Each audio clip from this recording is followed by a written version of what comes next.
herself again, smiling, laughing, and enjoying life. But those happy moments didn't always last when Ella was alone, with her phone. Julie noticed a change. She became quieter and sometimes seemed distant, while Julie did everything she could to support Ella. She didn't know that her daughter had created a secret TikTok account. It became a place where Ella shared thoughts she couldn't express in real life through her posts. She opened up about her struggles often, comparing her pain to others. She convinced herself that what she was going through wasn't important because others had it worse. But no one around her realized how deeply she was struggling then. On October 27, 2024, at 3:00, Ella made one last post. It was simple, yet deeply emotional.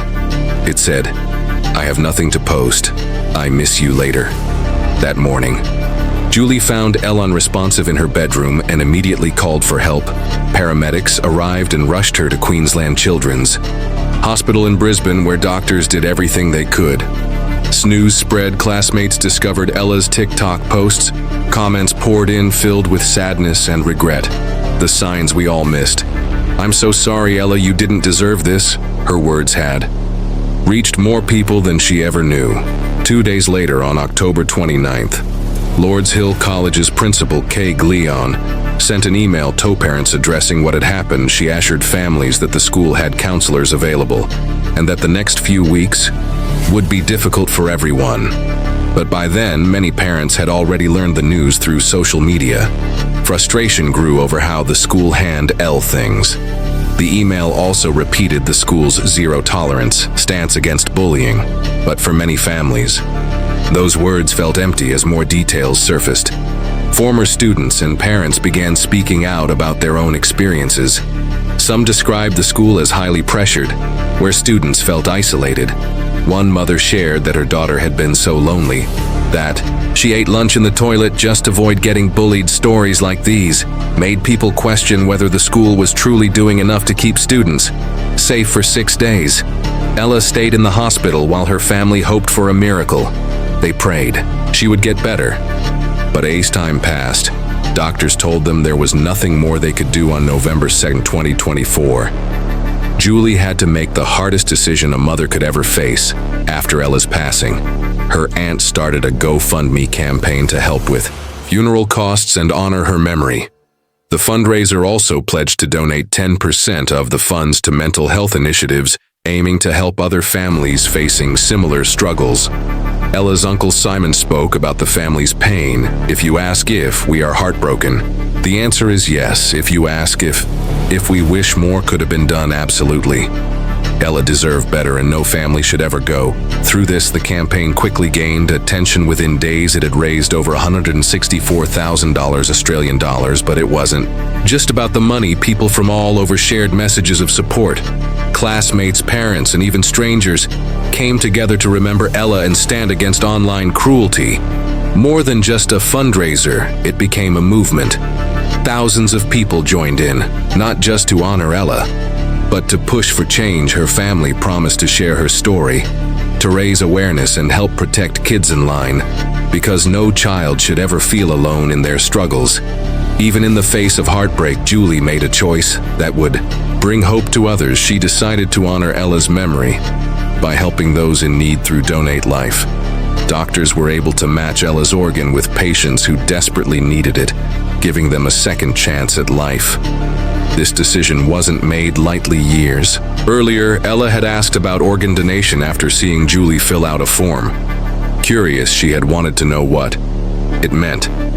Julie explained that it was a way to help others even after someone was gone. Ella had smiled and said that's the right thing to do. Through her final act of kindness, Ella continued to make a difference. Her generosity wasn't just a memory. It lived on in the lives she helped save. Julie later shared a message for other families. "I want people to know this is real. The dangers of social media are real. We have to do everything we can to make sure no other family goes through what we have." Ella's story has sparked a national conversation.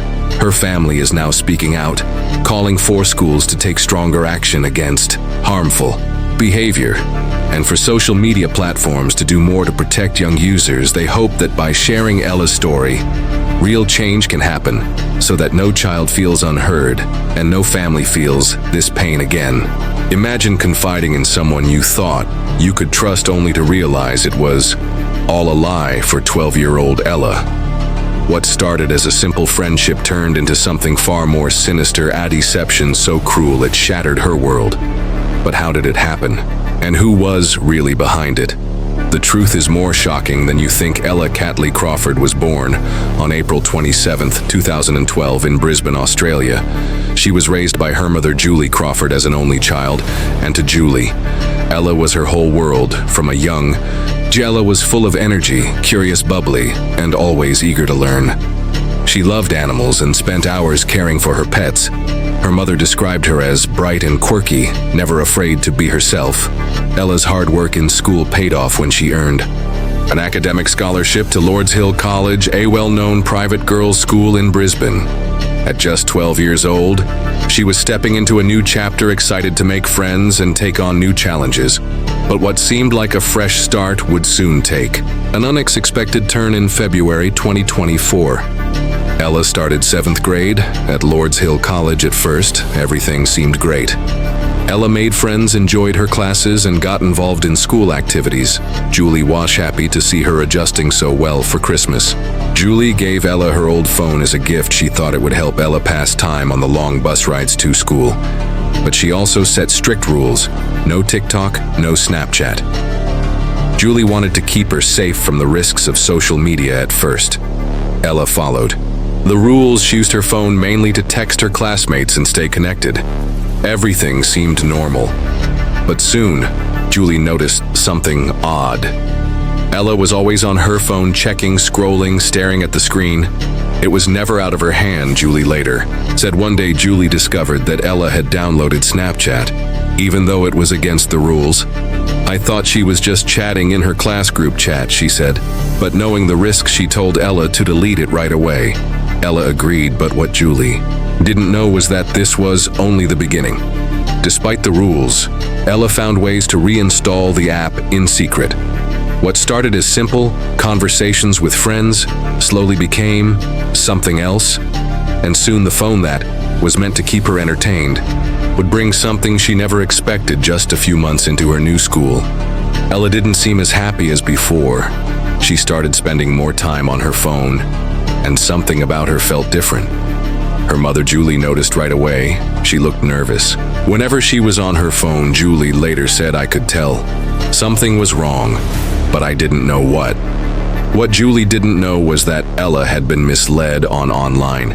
A classmate pretending to be a boy gained her trust through friendly messages at first. It seemed like an innocent connection, someone who truly understood her. But soon things changed. The same person she confided in ended up sharing their conversations with others. By the time Ella realized, the damage was done. Over time, mean comments started spreading. Some classmates began talking about her in group chats, saying hurtful things behind her back. Ella became quiet. She didn't talk much about her day and seemed lost in her thoughts. She acted like everything was fine, but I knew it wasn't. Julie said then. Something happened that hurt Ella even more. She was uninvited from a birthday party, and some classmates told her they needed a break from her calling her too much. Slowly, she felt more and more left out, even at home. Things didn't get better. The phone that once made her happy now made things worse. One night in March, Julie found Ella looking upset after seeing something on her phone. Because of the app settings, Julie couldn't see the messages, but she knew something was wrong. She told me she was fine and still wanted to go to school.